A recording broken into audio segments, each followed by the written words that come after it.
Hi guys, Sheena here. It's been a little while since I talked, and I've been feeling a lot of energy moving around inside me, and I've been doing a lot of my own work and um, a lot of schoolwork, and then just a lot of thinking and a lot of reading. And I just want to put some stuff out there today. So, what I have for you is about a few different things, but I think it comes to like a few sort of concepts in my mind today. One of those concepts is bravery and how this sort of path to transformation requires a great deal of bravery. I just finished a course in resiliency as well as a course in PTSD. So, a lot of the concepts in my mind right now are very much tied to adversity, to challenge, to how our level of resiliency plays a role in everyday adversities and challenges. Because the truth is, those things are going to happen no matter what. And it's truly about managing those challenges, managing those adversities, and how we get to a place where we can manage them.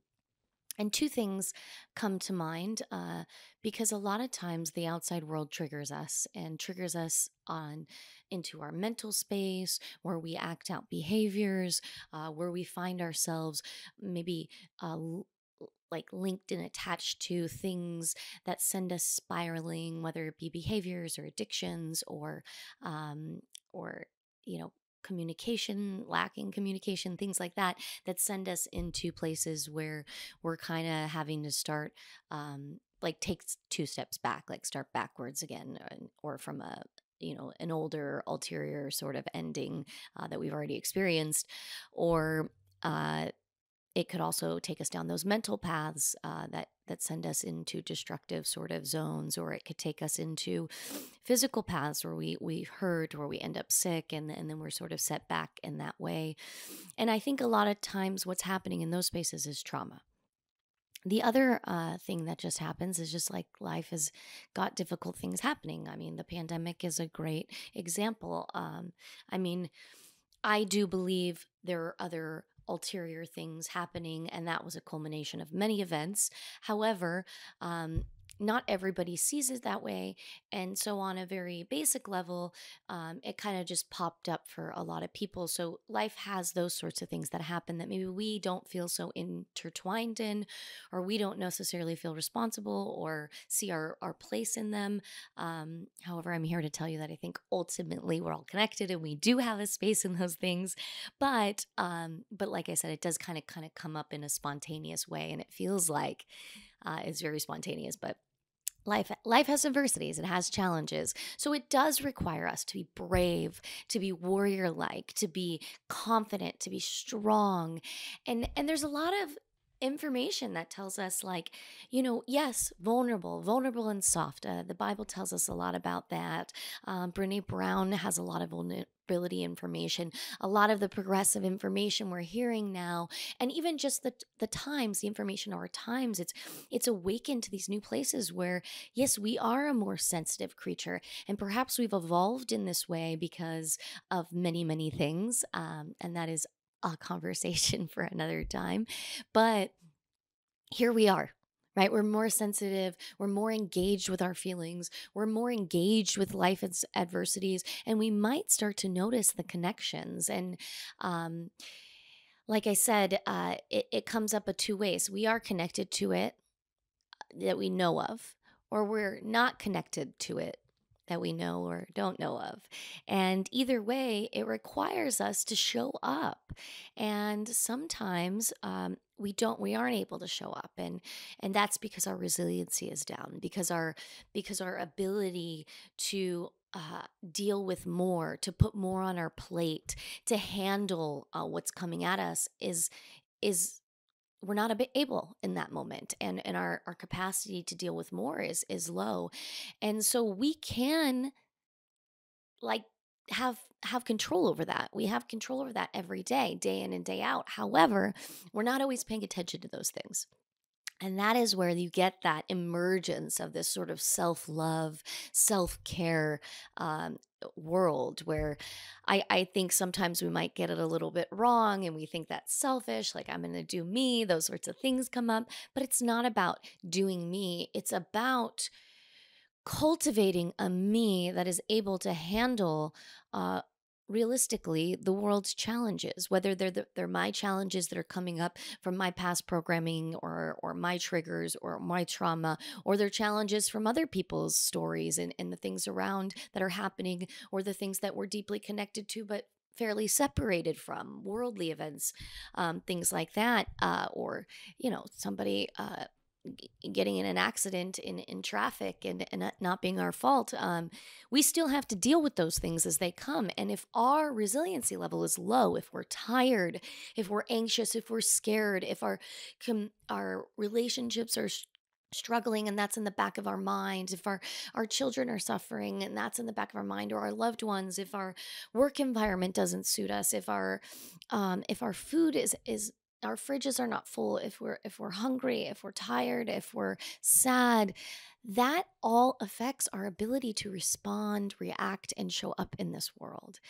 And that is ultimately what I think that we need to keep working with every day. And I personally was not told that stuff. I wasn't told how important it was to keep myself at a high level um, of strength and courage and health and wellness and mental ability. And I just made a lot of mistakes throughout my life, and through the grace of yoga and meditation and amazing writers and gurus and school and experiences, I have now gathered information about who I have to be to show up properly in the world. And I still make mistakes every day, but I do feel like I work on it day in and day out. So I'm able to make alterations to my lifestyle in order to be more prepared the next time.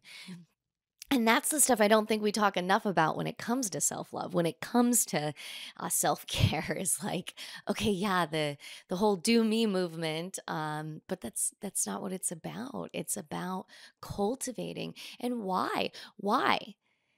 Good question. Right? Because some people would say, why would I want to do all that? That seems like a lot of work, and I don't want to put in more effort every day like than I have to. But that's so we can continue progressing through our adversities, so we can walk through life with a high level of resiliency and show up for our fellow community. And right now, it is necessary. And then what is this life for? And what are we here for? I guess would be the question, if you're like, why would I want to do that?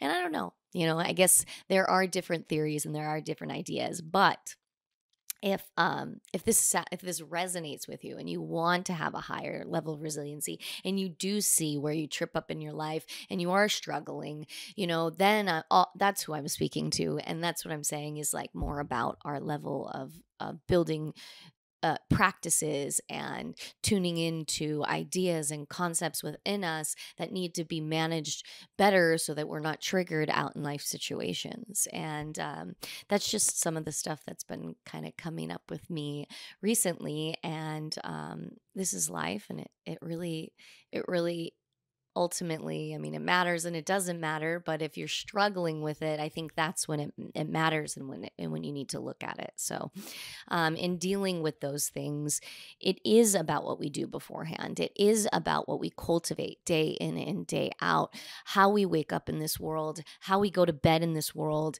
and how do we carry ourselves along the way. Because things are going to happen. We are going to get tripped up, we are going to get triggered, and how do we go about managing those moments and being prepared for that stuff when it comes. And some stuff you'll never be prepared for.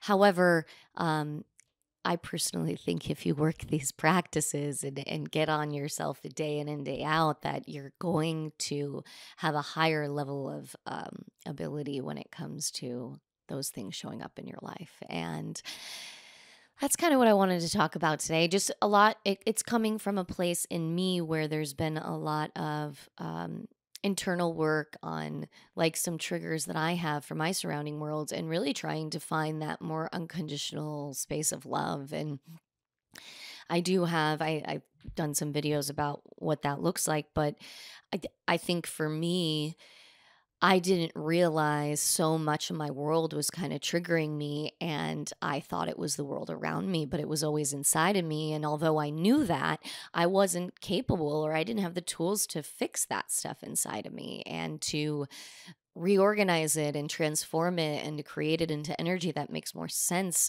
and serves me. And instead, I kept hitting these sorts of walls, whether it be physically, mentally, or spiritually, in many different places. And I had to keep digging down in myself, and I still have to keep digging down in myself, because that work is not done. But now I see it, and I love passing that information on, because I think I see it in other people and I hear about it.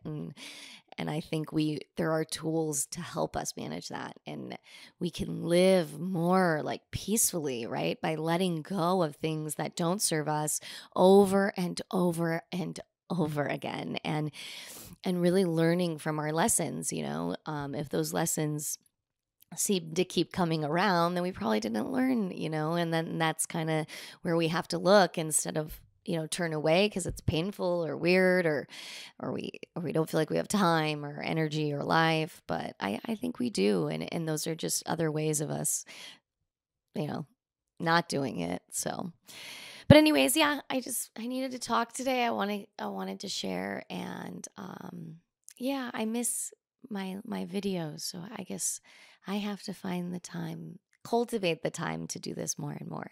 But I send you my love and my peace, and have a beautiful day.